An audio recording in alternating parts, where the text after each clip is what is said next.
الحمد لله نحمده ونستعينه ونستغفره ونؤمن به ونتوكل عليه ونعوذ بالله من شرور أنفسنا ومن سيئات أعمالنا من يهده الله فلا مضل له ومن يضلله فلا هادي له ونشهد أن لا إله إلا الله وحده لا شريك له ونشهد أن سيدنا ومولانا محمد صلى الله تبارك وتعالى عليه وسلم تسليما كثيرا كثيرا أما بعد فأعوذ بالله من الشيطان الرجيم بسم الله الرحمن الرحيم هو الذي خلقكم فمنكم كافر ومنكم مؤمن صدق الله العظيم.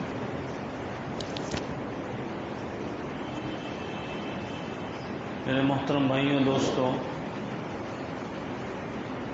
آج کا ہمارا جو موضوع ہے وہ ہے پاکستان کی جغرافیائی اور نظریے کے حوالے سے تحفظ اور ہماری ذمہ داری.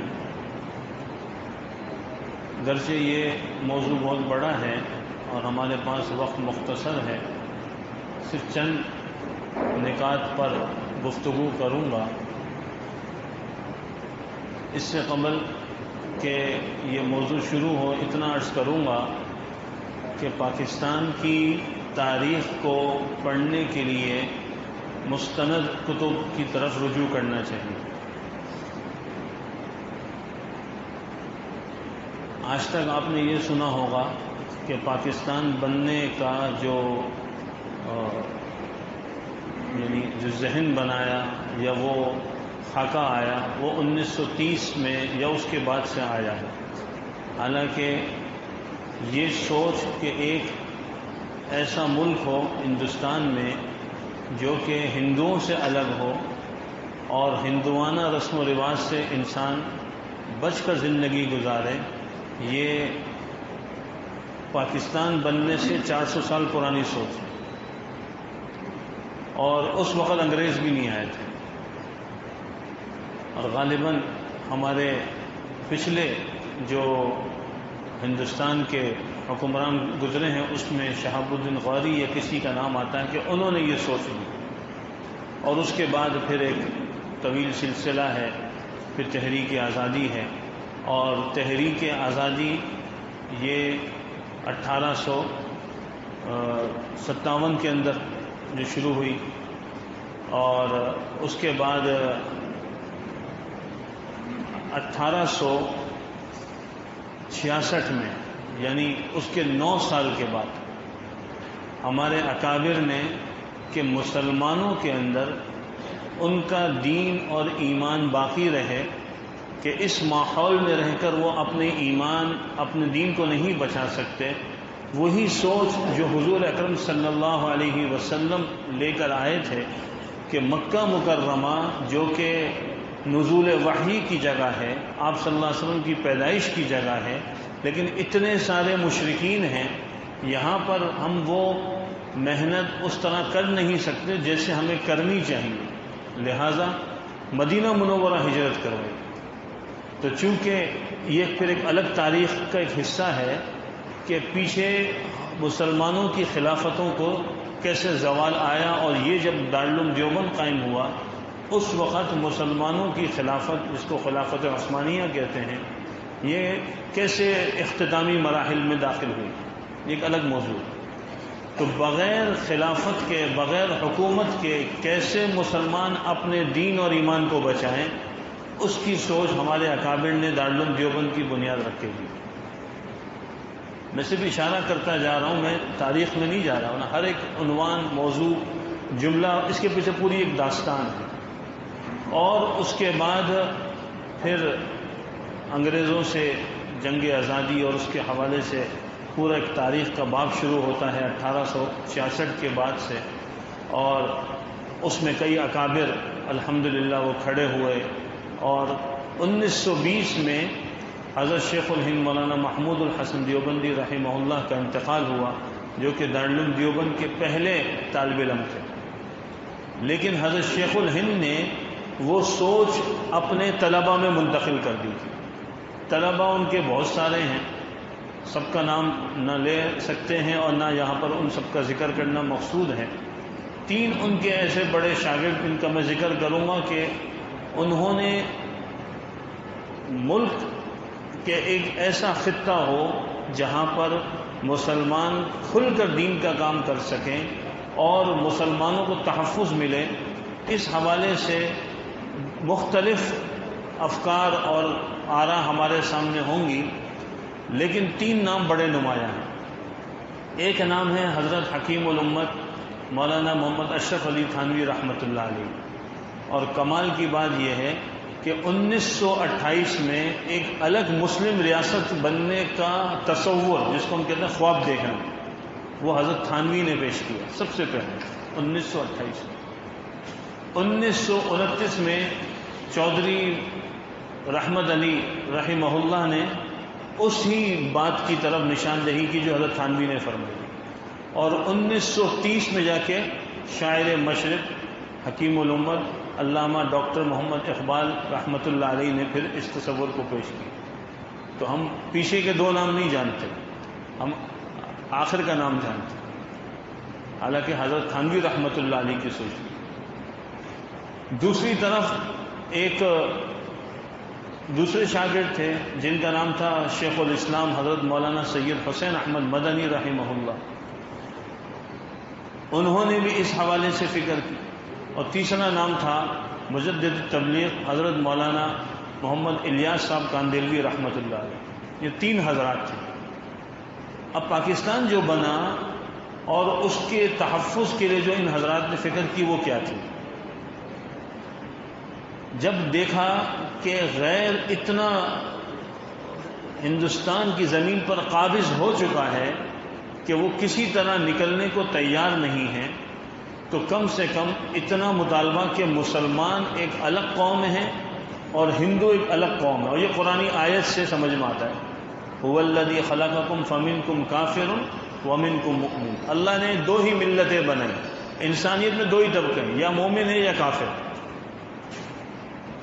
تیسرا کوئی نہیں ہے۔ یہ جو قرآن کریم کی آیت ہے اسی سے دو قومی نظریے کی بنیاد پڑی کہ مسلمان اور ہندو دو الگ الگ قومیں ہیں، ان کا کلچر، ان کی ثقافت، ان کی تہذیب، ان کی معاشرت، ان کا لین دین، ان کا اڑنا بچھونا، ان کے نکاح، ان کی طلاق، ان کے سارے جو ہے وہ تقریبات، یہ سب الگ ہیں اور ان کی الگ ہے، لہٰذا یہ ایک ساتھ نہیں رہ سکتے، ان کو الگ کر دیا۔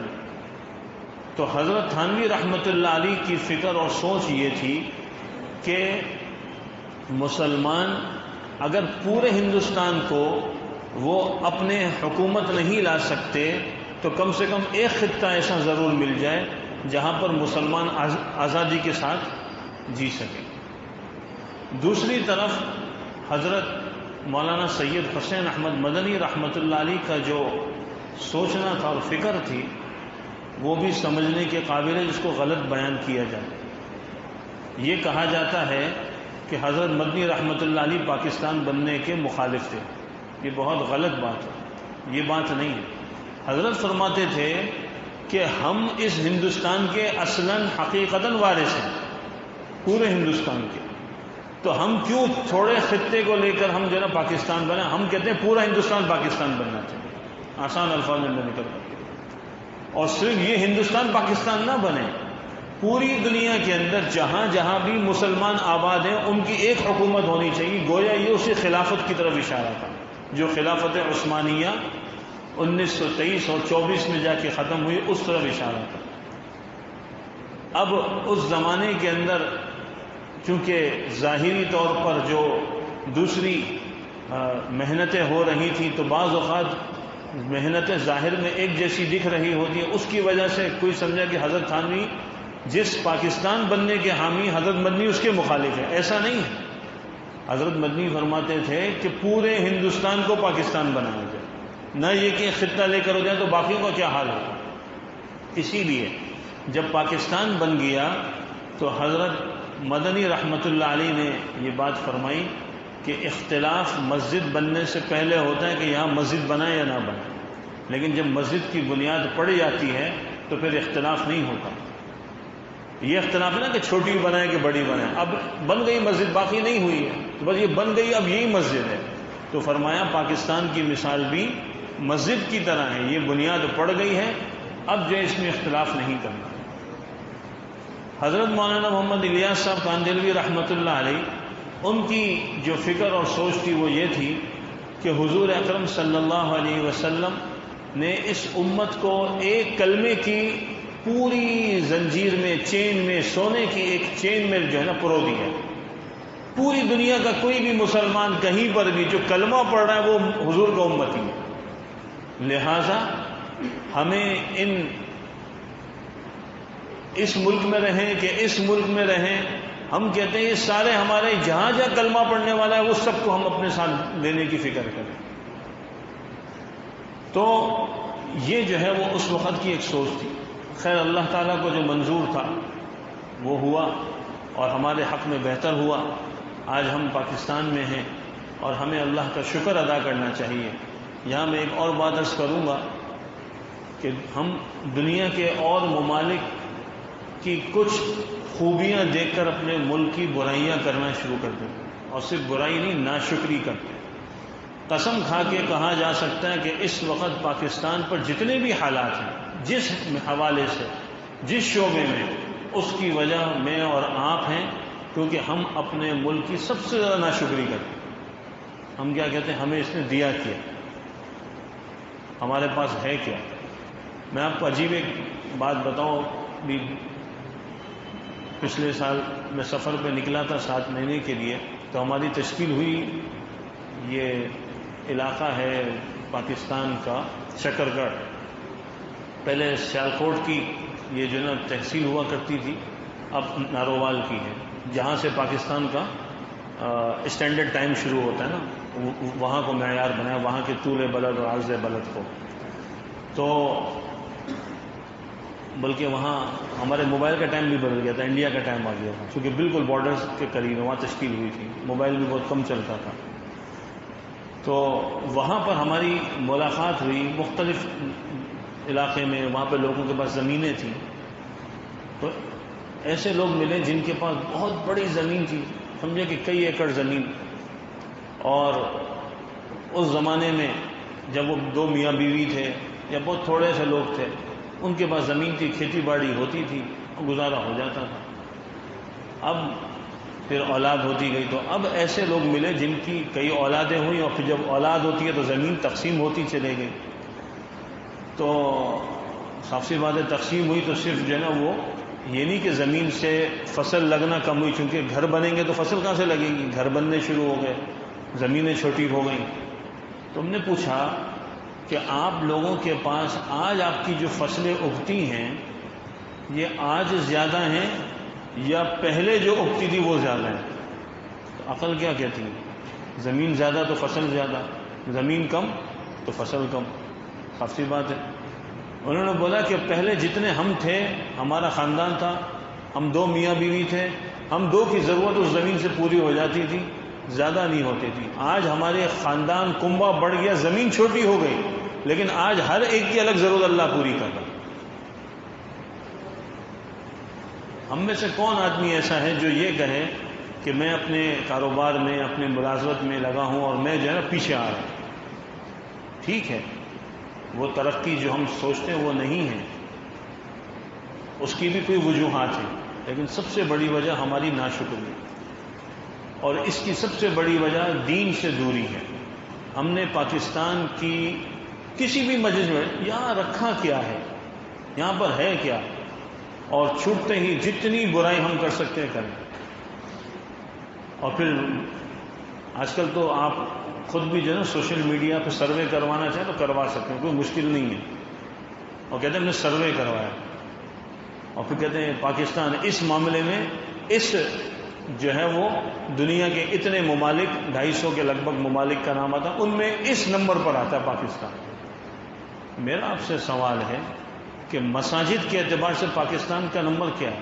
پہلا نمبر۔ مدارس کے اعتبار سے پہلا نمبر، علماء کے اعتبار سے پہلا نمبر، دینداری کے اعتبار سے پہلا نمبر، مسلمانوں کی اکثریت کے حوالے سے پہلا نمبر، ایٹمی قوت کے حوالے سے پہلا نمبر، ختم نبوت کے عقیدے کے حوالے سے پہلا نمبر، دنیا میں حلال فوڈ کو لیڈ کرنے کے حوالے سے پہلا نمبر، اسلامک بینکنگ کے حوالے سے پہلا نمبر، معاشی سسٹم دنیا کو دینے کے حوالے سے پہلا نمبر، بڑے بڑے دماغ جو دنیا میں جا کے کام کر رہے ہیں، چاہے وہ انجینئرز ہوں، ڈاکٹرز ہوں، سافٹ ویئر والے ہوں، اس کے حوالے سے اگر وہ دماغ اٹھا کے دیکھیں تو پاکستان پہلا نمبر۔ یہ بھی تو ذرا سروے کریں، ہمارا آدمی باہر جا کے کام کر رہا ہے، ہم اس کی تعریف کریں، اپنے ملک کی اتنی ناشکری ہم کرتے ہیں کہ پھر اللہ کی طرف سے تو پکڑ آنی، عذاب تو آنا ہے۔ قرآن کریم نے صاف فرمایا وَضَرَبَ اللَّهُ مَثَلًا قَرْيَةً كَانَتْ آمِنَةً مُطْمَئِنَّةً يَأْتِيهَا رِزْقُهَا رَغَدًا مِّن كُلِّ مَكَانٍ، ہر طرف سے اللہ فراوانی دے رہا تھا، پھر کیا ہوا فَكَفَرَتْ بِأَنْعُمِ اللَّهِ، اللہ کی نعمتوں کی ناشکری کی، کفران نعمت کیا، اور جب کفران نعمت ہوتا ہے تو اللہ کی پکڑ آتی ہے۔ کیا فرمایا لَإِن شَكَرْتُمْ لَأَزِيدَنَّكُمْ، شکر کرو گے نعمتیں بڑھا دوں گا، وَلَئِن كَفَرْتُمْ إِنَّ عَذَابِي لَشَدِيدٌ، ناشکری کرو گے تو میرا عذاب سخت۔ تو کبھی ہم نے سوچا، ہم سب یہاں بیٹھے ہوئے ہیں، کسی کی شادی کو 20 سال ہوئے، 30 سال ہوئے، 10 سال ہوئے، شادی ہوئی تھی اس وقت کتنے کا سونا تھا، آج کتنے کا ہے، آج بھی تو شادیاں ہو ہی رہی ہیں نا۔ یہ ایک الگ موضوع ہے نا، یہ اس پہ نہ جائیں کہ کتنی فضول خرچی ہے، اسراف ہے، یہ ایک الگ موضوع ہے۔ آج بھی ہم مزے سے ہیں، جب روٹی 8 آنے کی ملتی تھی تب بھی روٹی کھا رہے تھے، آج اگر 15 روپے کی ملی تب بھی کھا رہے نہیں کھا رہے، لیکن ہر وقت کیا حال ہے، ناشکری۔ کہتے ہیں پاکستان نے دیا کیا، صاف سی بات ہے، آپ ناشکری کرو اور آپ کہو کہ اس کے اثرات بھی نہ ہیں، لیکن میں بھی اگر مسکراؤں گا نا کسی بات پہ تو آپ سب ہنسیں گے، میں لطیفہ سنوں گا آپ سب کے چہروں میں مسکراہٹ آئے گی نہیں آئے گی، اور کوئی رونے کی اور غم کی بات آئے گی تو اثرات آئیں گے نہیں آئیں گے۔ انسان کا مسکرانا چند سامنے والوں کو اثر انداز کر دیتا ہے، کیا اللہ کے نظام میں انسان کی ناشکری اثر انداز نہیں ہوگی؟ کبھی ہم نے غور کیا؟ تو اللہ نے یہ جو ہمیں وطن عطا فرمایا ہے اس کی ناشکری نہ کریں، سب سے پہلی چیز۔ اور دوسری چیز کہ اللہ نے یہ جو ہمیں ملک عطا فرمایا ہے اس کو اللہ نے اس 2 قومی نظریے کی بنیاد پہ بنوایا، فَمِنْكُمْ كَافِرٌ وَمِنْكُمْ مُؤْمِنٌ۔ آج ایک بہت غلط بات ہمارے ہاں کہی جاتی ہے، اور وہ یہ کہی جاتی ہے کہ پاکستان جو ہے نا بنایا گیا تو یہ کوئی دین کی بنیاد پہ نہیں تھا، یہ لبرل بنایا گیا، سیکولر۔ اگر لبرل اور بے دین اور لا مذہبی بنانا تھا تو پھر ہمیں ہندوؤں سے اعتراض کیا تھا، ہندوستان سے کیا جھگڑا ہمارا؟ سوچنے کی بات ہے نا، پھر کیا ضرورت تھی بنانے کی؟ وہ بھی سیکولر ہیں، وہ بھی اس سوچ کے، پھر کیا ضرورت تھی الگ ہونے کی؟ اللہ کے رسول صلی اللہ علیہ وسلم کو صاف صاف قرآن کریم یہ مخاطب کر کے کہہ رہا ہے، اور اللہ کے رسول سے خطاب کرنے سے مراد یہ ہے کہ آپ کے توسط سے امت کو خطاب ہے، وَلَن تَرْضَىٰ عَنْكَ الْيَهُودُ وَلَا النَّصَارَىٰ حَتَّىٰ تَتَّبِعَ مِلَّتَهُمْ، کہ یہود اور نصارہ آپ سے ہرگز راضی نہیں ہو سکتے جب تک کہ آپ ان کی ملت کی پیروی نہ کریں۔ ملت کس کو کہتے ہیں؟ تفاسیر کو دیکھیں جا کے، یہ ملت بنائی گئی ہے جہاں کی ثقافت الگ ہوگی، یہاں کی معاشرت الگ ہوگی، یہاں کی تہذیب الگ ہوگی، یہاں کا کلچر الگ ہوگا، یہاں کے لوگوں کا بود و باش الگ ہوگا، یہاں کا قومی لباس الگ ہوگا، یہاں کی قومی زبان الگ ہوگی، یہاں کا قومی پھول بھی الگ رکھا، قومی جانور بھی الگ رکھا، جس کی کوئی ضرورت نہیں ہے اس اعتبار سے کہ اسلام نے اس کو طے کیا ہو، لیکن ہمیں اپنی شناخت چاہیے تھی۔ اسلام کی بنیاد پہ یہ ملک بنا تو ساری چیزوں کو الگ کیا گیا کہ ہمیں یہ والا کانسیپٹ نہیں چاہیے جو غیروں کا ہے، کیونکہ غیر وہ نہیں چاہتا کہ مسلمانوں کی الگ شناخت ہو، وہ چاہتا ہے کہ یہ میرے پیروی کریں، اور انہیں ہمارے نمازوں سے کوئی غم نہیں ہے کہ ہم کتنے جو ہیں وہ نمازیں پڑھ رہے ہیں، سجدے کر رہے ہیں، وہ کہتے ہیں معاملات میں ہماری چلاؤ، معاشرت میں ہماری چلاؤ۔ پاکستان اس کے لیے نہیں بنا تھا، پاکستان بنانے کے پیچھے جو سوچ تھی وہ یہی تھی کہ اس کے اندر یہ جو نظریہ ڈالا گیا ہے کہ ہماری ثقافت، ہماری معاشرت، ہماری تہذیب الگ ہوگی، یہ اس کی جو ہے نا بقا کا ذریعہ ہے۔ اور پھر پاکستان کے اس سلسلے کو جو یہ ملک بنا کس بنیاد پہ بنا؟ کلمے کی بنیاد پر. یہ کسی قوم کی بنیاد پہ نہیں بنا. یہاں ہم اتنے لوگ بیٹھے ہوئے ہیں، کوئی میمن ہے، کوئی پنجابی ہے، کوئی سرائکی ہے، کوئی پشتو بولنے والا ہے، کوئی جو ہے جناب بلوچستان سے ہے، 4 صوبے ہیں، پھر کشمیر ہے، پھر ہر صوبے میں الگ زبانیں ہیں. یہ جتنے ہم بیٹھے ہوئے ہیں، تو اگر ایک قوم کی بنیاد پہ بنا ہوتا تو ایک قوم بنتی نا. چائنیز ایک قوم ہے نا، ترکی ایک قوم ہے، پاکستان کوئی قوم ہے؟ پاکستان کے کسی قوم کا نام ہے؟ پاکستان تو قوم نہیں. ہندو ایک قوم ہے. مسلمان جو قوم ہے وہ اسلام کی بنیاد پر ہے کہ جو اپنے سینے میں کلمہ رکھتا ہے اور گلے میں اسلام کے ہار کو پہنتا ہے، یہ ایک قوم ہے. گویا پاکستان مجموعہ اقوام ہیں جو ایک عقیدے کے اوپر قائم ہیں، اور اس مجموعہ اقوام کو قرآن کریم امت سے تعبیر کرتا ہے. مجموعہ اقوام کو قرآن کریم جو ایک نظریے کے اوپر ہو، قرآن کریم اس کو امت سے تعبیر کرتا ہے، اور ان کے رہن سہن کو جو ہے شریعت مطہرہ ملت سے تعبیر کرتی ہے.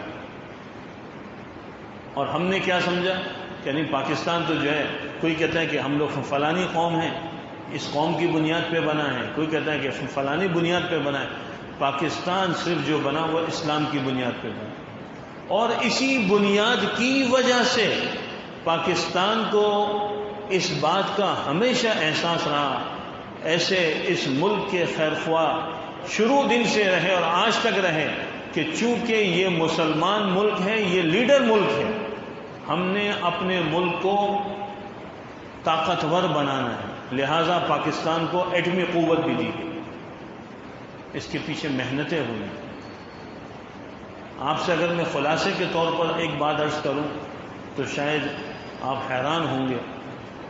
بتانے والے بتاتے ہیں، اس میں دیندار تبصرہ کرنے والے حضرات بھی ہیں اور دنیا دار تبصرہ کرنے والے حضرات بھی ہیں، اور ہمارے اکابر کی ہی عبارات ہیں. غیر پاکستان سے 2 چیزیں چاہتا ہے کہ ان 2 چیزوں کو چھوڑ دو، تمہارے کو ہم ترقی دے دیں گے. 2 چیزوں سے دستبردار ہو جائے. ایک اپنی دفاعی قوت سے دستبردار ہو جائے، یہ کہہ دو کہ ہمیں ایٹمی قوت نہیں چاہیے. دوسرے الفاظ میں کہتے ہیں کہ ہاتھ پاؤں کٹا دو، اپاہج ہو جاؤ، بس پھر تم جو بولو گے تمہاری ہر کام ہر ضرورت پوری کریں گے.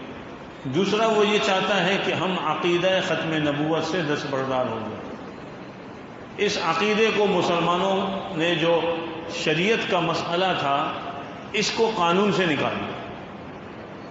یہ آپ 2 چیزیں نکال دیں، آپ کا ڈالر آج جہاں پہنچا ہوا ہے نا، آپ ان کی مان لیں، پھر آپ دیکھیں آپ کا ڈالر کیسے گرتا ہے. یاد رکھیں، یہ وہ بات ہے جو اب دنیا کہنے لگی ہے.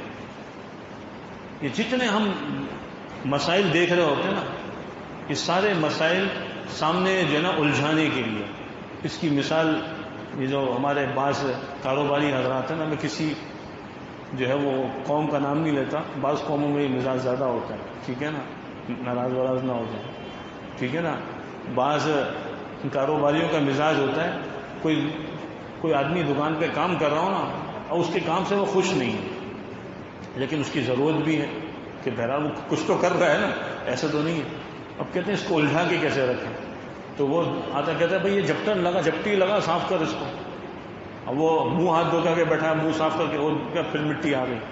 جیسے ہوتا کہتا ہے جب لڑکے جب چائے لے کر آ جائے، وہ چائے لے کر آتا ہے، بھائی تمہیں تکلیف دوسری چیز سے، اس کو الجھایا ہوا ہے. ہم کتنے مسائل میں الجھے ہوئے، میں کسی کا نام نہیں لے رہا، کتنے مسائل ہیں، ہر آدمی سوچ لیں، گھر کے، کاروبار کے، اس کے کبھی کچھ کبھی، یہ ہمیں الجھایا ہوا ہے. کیوں؟ اصل چیز یہ کہ یہ ان 2 چیزوں سے دستبردار ہو جائے، ان کی الجھنیں ختم کر دیں. اب اگر وہ ملازم سیٹ ہو جائے پھر الجھائے گا، پھر بولے گا تو یہاں بیٹھا رہے تو صفائی کر دیں نا، بس ٹھیک ہے، چائے جو ہے نا ابھی میں آن لائن منگاتا ہوں، روٹی بھی آ جائے گی، پھر سب چیزیں آن لائن ہوں گی. میں بولے گا ارے بھائی کیا آن لائن منگانا، خرچہ ہوتا ہے، جا بھائی دھکا کھلائے گا، اس کو دھکے کھلواتے ہیں. ایک مزاج ہوتا ہے، میں چھوٹی سی مثال سے سمجھانے کی کوشش کر رہا ہوں. پاکستان والوں کو اس طرح دھکے کھلوانا چاہیے. کبھی یہ مسئلہ، کبھی یہ مسئلہ، کبھی وہ مسئلہ، پھر کہتے ہیں اس پہ احتجاج، کبھی اس پہ احتجاج، کبھی معیشی یعنی معیشت میں الجھا دیتے ہیں، کبھی سیاست میں الجھا دیتے ہیں، کبھی کس میں الجھا دیتے ہیں. وہ بیچارے کہتے ہیں، اور ہم کیا سمجھتے ہیں وہ لڑ رہا ہے، وہ کہتا ہے وہ اس سے مخالف، وہ اس کا مخالف. بدخواہ ہیں اس کی تو بات نہیں کر رہا، لیکن اگر آپ پیچھے جا کر کسی کے دل کو بھی چیر کے دیکھیں کہ کہیں میں پاکستان سے مخلص ہوں، لیکن وہ آگے سے کیا بولے گا، لیکن کیا یار یہ ایسا، بھئی یہی تو چاہ رہا ہے، وہ چاہتا ہی یہی ہے کہ آپ یہ لیکن کر کے سب کو رگڑ دو. اور یاد رکھیں کہ پاکستان کی جو بقا اللہ نے رکھی ہے ان دو چیزوں کی بنیاد پر. اس کے تحفظ کرنے والے ایک طرف ہمارے ملک کے محافظین ہیں جو اس ملک کے پورے جغرافیہ کو سنبھالا ہوا ہے. ذرا سوچے تو صحیح، وہ ماں کا بیٹا جس کی ماں اس کو بچپن سے جوان کرتی ہو، کہتی بیٹا تجھے سرحدات کی حفاظت کرنی ہے، تجھے ملک کی حفاظت کرنی ہے، تجھے وطن کی حفاظت، اس کی بچپن سے پرورش ہو رہی ہے، جوان ہو رہا ہے، ماں کی کتنے ارمان ہوتے ہیں. پھر اس کے بعد کیا کہا جاتا ہے، اچھا بیٹا تو بڑا ہو گیا، تیری شادی کروں گی، لیکن تیرے کو وطن کے لیے جانا. وہ رات کو جاگ رہا ہوتا ہے، سرحدات پہ کھڑا ہوا ہے، اور اس کی ماں کو کبھی یقین بھی نہیں ہوتا کہ بھائی یہ آئے گا تو اس کی واپسی جو ہے کس حالت میں ہوگی، آیا میت کی صورت میں ہوگی یا زندہ حالت میں ہوگی. اور جب وہ شادی کر کے جا رہا ہوتا ہے تو اس کی بیوی کو نہیں پتا ہوتا کہ میرا سہاگ جا رہا ہے، آیا یہ واپس لوٹے گا یا مجھے آئے گا تو میں بیوہ ہو چکی ہوں. آج ملک کے ان محافظین کے خلاف کھل کر جو لوگ کہہ رہے ہیں، خدا کی قسم کھا کے کہہ سکتا ہوں کہ یہ منافق اور یہ دین دشمنوں کا کردار ہے، منافقین کا مزاج ہے. یہ اتنا سخت مرحلہ ہے اور اس میں ہم اور آپ استعمال ہو. چند افراد کی کمی کوتاہی کی وجہ سے سب کو نشانہ نہیں بنایا جاتا. اور دوسری طرف پاکستان بنا تو اس کی بنیاد کرنا، جیسے میں نے کہا نا کہ اس کا سب سے پہلا خواب کس نے دیکھا تھا؟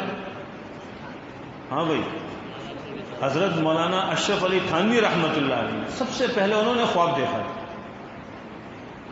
اور پھر مغربی پاکستان یعنی موجودہ پاکستان کا جھنڈا لہرانے والے حضرت شیخ الاسلام مولانا شبیر احمد عثمانی رحمۃ اللہ علیہ، اور مشرقی پاکستان جو بنگلہ دیش بن گیا اس کا جھنڈا لہرانے والے مولانا ظفر احمد عثمانی رحمۃ اللہ علیہ، دونوں حضرت تھانوی کے شاگردوں میں بھی اور ان کے ساتھ. پاکستان بننے کے بعد یہ کوشش کی گئی جہاں جس طرح محافظین وطن کو بدنام کیا جائے، اور آج تک یہ کوششیں لگیں، اسی طرح علماء دین کو بھی بدنام کیا جائے. ان کا کردار سیاست کے میدان سے ختم کرو، معیشت کے میدان سے ختم کرو، حلال کے میدان سے. یار ان کو بولو، ایک طرف کہتے ہیں کہ اس کا کام کیا، یہ نمازیں پڑھیں، اور دوسری طرف کہتے ہیں مولوی کو تو مسجد سے فرصت نہیں ہے، سیاست میں کیوں نہیں آتا. سبحان اللہ. ایک طرف کہتے ہیں کہ بھائی تو جو ہے نا نماز پڑھا اور تو جو ہے نا بس مسجد کو دیکھ، اور دوسری طرف کہتے ہیں باہر آ کے دیکھتے نہیں، اور پھر بولتے ہم کیا کریں. اور جب کوئی عالم کھڑا ہو جائے مقابلے کے لیے تو کہتے ہیں ہم اس کو ووٹ نہیں دے سکتے. یہ میں دینداروں سے شکوہ کر رہا ہوں جو دین پسند لوگ ہیں، ہم دیندار لوگ بھی ووٹ نہیں دیتے علماء کو اگر ہمارے علاقے میں کوئی عالم کھڑا ہے. یہ ایک الگ موضوع ہے، پھر ووٹ کا جب وقت آئے گا تو پھر اس پر الگ بات کریں گے. اور اس وقت پاکستان کا یہ جو عقیدہ ہے ختم نبوت، اس کو سبوتاژ کرنے کے لیے نعوذ باللہ ختم کرنے کے لیے کتنی گہری سازشیں ہو رہی ہیں، اور پاکستان کی ایٹمی قوت کو تباہ کرنے کے لیے کیا کچھ ہو رہا ہے کہ جتنے آپ کو مختلف حالات نظر آتے ہیں، آپ اس کو پیچھے چیک کریں تو آپ کو یہ نظر آئے گا. پیچھے بنیادی مقصد یہ کہ کسی طرح پاکستان کے اس چیز کو ختم کر دو، یہ کمزور ہو جائے. اور اس کی بنیاد کہاں سے ڈالتے ہیں؟ اس ملک نے کیا دیا، یہ ملک تو لبرل ہے، یہ ملک تو سیکولر ہے، یہ فلانا ہے، یہاں علماء کی ضرورت نہیں. یہ کہہ کر ہمیں اپنے وطن سے بغض پیدا کروایا جاتا ہے. اور میں آپ سب سے گزارش کروں گا کہ ہمارے اکابر میں سے ایک عالم گزرے، ابھی 2-3 سال پہلے ان کا انتقال ہوا ہے، حضرت مولانا ڈاکٹر محمد عادل خان صاحب شہید رحمۃ اللہ علیہ، جو مولانا سلیم اللہ خان صاحب رحمۃ اللہ علیہ کے بیٹے ہیں. ان کی کتاب ہے تاریخ اسلامی جمہوریہ پاکستان 2 جلدوں میں ہے، اس کے 12 ابواب ہیں۔ تو اس میں انہوں نے پاکستان کا ماضی، پاکستان کا حال اور پاکستان کا مستقبل، اس میں انہوں نے اپنے کچھ مشاہدات، احساسات لکھے۔ تو کم سے کم اس کے وہ ابواب جو ماضی اور حال سے متعلق ہے اس کا مطالعہ کریں، پاکستان کی صحیح تاریخ پڑھیں۔ ہم جو مطالعہ پاکستان پڑھ رہے ہوتے ہیں نا نصاب کے اندر، وہ چونکہ اتنا محدود ہوتا ہے کہ ساری باتیں نہیں آتی، بہت سارے کردار سامنے نہیں آتے کہ یہ ملک بنا کیسے بنا۔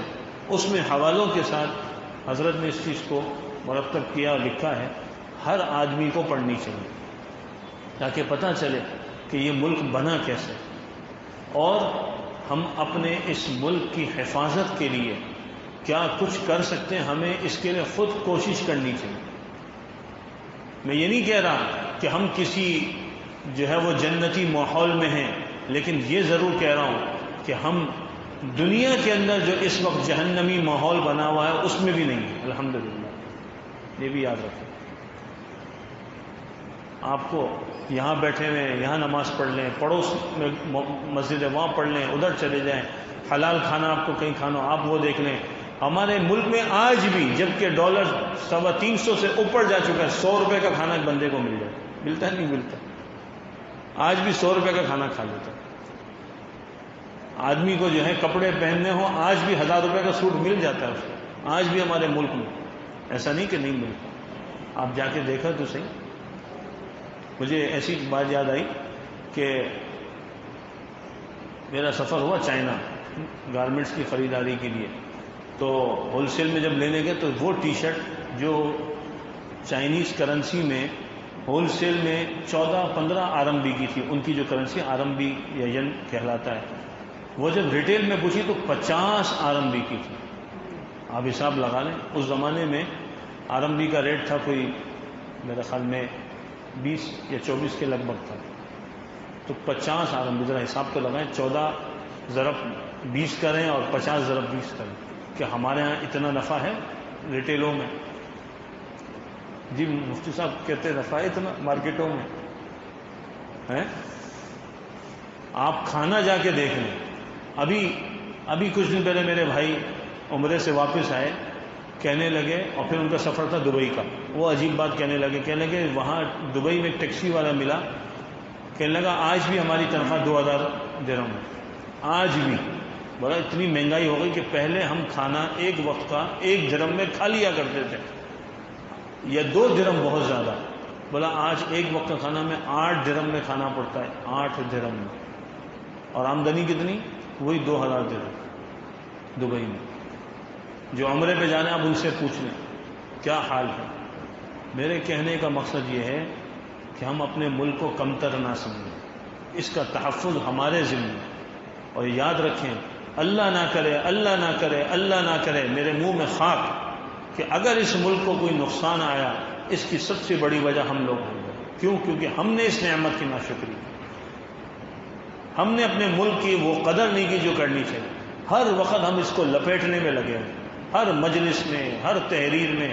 اب تو ماشاءاللہ ہر آدمی کی جیب میں سوشل میڈیا ہے، اور پھر پتہ نہیں کتنی اپلیکیشن ہے، اور پھر ہر اپلیکیشن میں کتنے اکاؤنٹ ہیں، اور پھر اس میں بھی کتنے پیجز ہیں، پھر کتنے گروپ ہیں، اور پتہ نہیں کتنی کمیونٹی ہے، دنیا جہاں کی کیا اٹھا کے ہر جگہ ایک ہی چیز ہم لگے ہوئے ہیں۔ جو آدمی بھی ملک کے خلاف بات کر رہا ہے، یا ملک کے محافظین کے خلاف بات کر رہا ہے، یا علماء دین کے خلاف بات کر رہا ہے، تو سمجھ جائیں کہ وہ ملک دشمن ہے، ملک مخلص نہیں ہے۔ اور اللہ کی طرف سے کمال دیکھیں، کل ہے 6 ستمبر، یوم دفاع پاکستان۔ یہ ہمارے لیے اعزاز ہے کہ اللہ نے ہمیں یہ قوت دی کہ ہم جو ہے وہ باطل کا منہ توڑ سکتے ہیں۔ اور اس کے بعد 7 ستمبر ہے، وہ کیا؟ یوم دفاع ختم نبوت۔ دونوں تاریخیں بھی اللہ نے جمع کروانی، یہ بھی اللہ کا ایک نظام تھا کہ اللہ نے دونوں دن ایک ساتھ جمع کروایا، تاکہ ہمیں یاد رہے کہ دیکھو یہ تمہارے یہ 2 دن بڑے اہم ہیں۔ میں آخری ایک بات سنا کے اپنی بات کو ختم کرتا ہوں۔ میں کچھ سال پہلے عمرے پہ گیا، ان دنوں وہاں سعودیہ میں یہ یمن اور سعودیہ کے کچھ حالات خراب تھے، ان دنوں کی بات ہے۔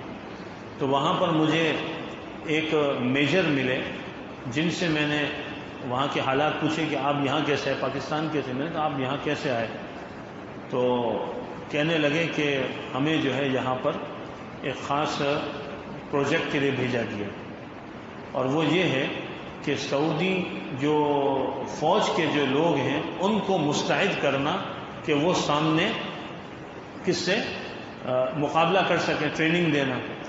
تو میں نے کہا کہ آپ یہاں ٹریننگ دے رہے ہیں تو آپ کیا سمجھتے ہیں کہ ان کی فوج زیادہ مضبوط ہے یا ہم پاکستانی ہیں ہم مضبوط ہیں، اور کیا آپ کو فرق لگا، چونکہ یہاں پاکستان میں بھی مسلمان فوج ہے وہاں پر بھی۔ کہنے لگے ان کا تو میں کیا بتاؤں، پھر انہوں نے کچھ باتیں ذکر کی، وہ ہمارا موضوع نہیں ہے۔ انہوں نے کہا کہ لیکن پاکستان، بولا ہماری فوج میں جب کوئی بندہ آتا ہے تو اس کو پہلے یہ سکھایا جاتا ہے کہ ہمارا جو دشمن ہے وہ کافر ہے، ہمارا مقابلہ وہ کسی ایک زمین کا جھگڑا نہیں ہے، یہ اسلام اور کفر کا مقابلہ، کہ ہمارے ہر سپاہی کے دل میں یہ عظمت بٹھائی جاتی ہے، اور کہا اس بنیاد پہ جو ہم لڑتے ہیں یہ جذبہ ان کے پاس نہیں۔ پھر انہوں نے کہا بولا ان کے دل میں کیسے پیدا کرے، وہ بھی تو مسلمان ہیں دوسرے والے، بولا لیکن ہمارے پاس یہ جذبہ ہے، اس جذبے کی بنیاد پر ہم جس طرح لڑتے ہیں اور جو مقابلہ کرتے ہیں، جہاں ہم پیدا کرنا چاہیں تو پیدا نہیں کر سکتے، اور ان میں پیدا ہو نہیں سکتے۔ تو ہم اپنے وطن کے محافظوں کو، جو کہ جغرافیائی اعتبار سے ہوں یا نظریاتی حوالے سے، یعنی علماء کرام، ان کو کمتر نہ سمجھیں۔ ہم اگر ان کے حق میں دو جملے اچھے نہیں بول سکتے تو کم سے کم ہم برائی بھی نہ کریں، اور یاد رکھیں جس قوم کے اندر اپنے محسنین اور محافظین کی برائیاں شروع ہو جاتی ہیں تو پھر وہ قوم پستی اور زوال کا بھی شکار ہو جاتی ہے۔ اللہ تعالی ہم سب کو ہر قسم کے فتنے سے محفوظ فرمائے، اور ہر قسم کے شر سے محفوظ فرمائے، اور غیروں کے ہر قسم کے اعلیٰ بننے سے محفوظ فرمائے۔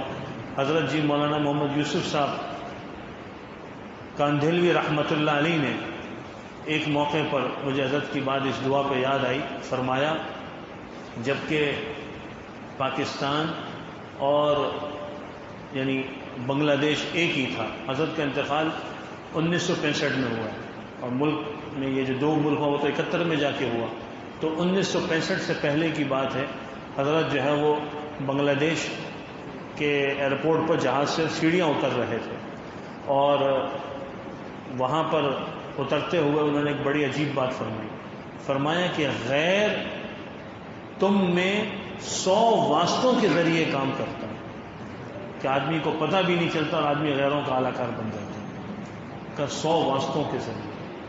تو کہا اللہ سے یہ دعا کیا کرو کہ اللہ ہمیں غیروں کا اعلی کار نہ بنا، یہ بھی دعا کرنی چاہیے۔ اللہ تعالی ہم سب کی حفاظت فرمائے۔ الحمدللہ رب العالمین، اللہم صلی علی سیدنا محمد وعلی آل سیدنا محمد وبارک وسلم۔ لا الہ الا اللہ، نستغفر اللہ، نسألک الجنہ ونعوذ بک من النار، وصلی اللہ وسلم علی رسولہ سیدنا محمد وعلی آلہ واصحابہ اجمعین۔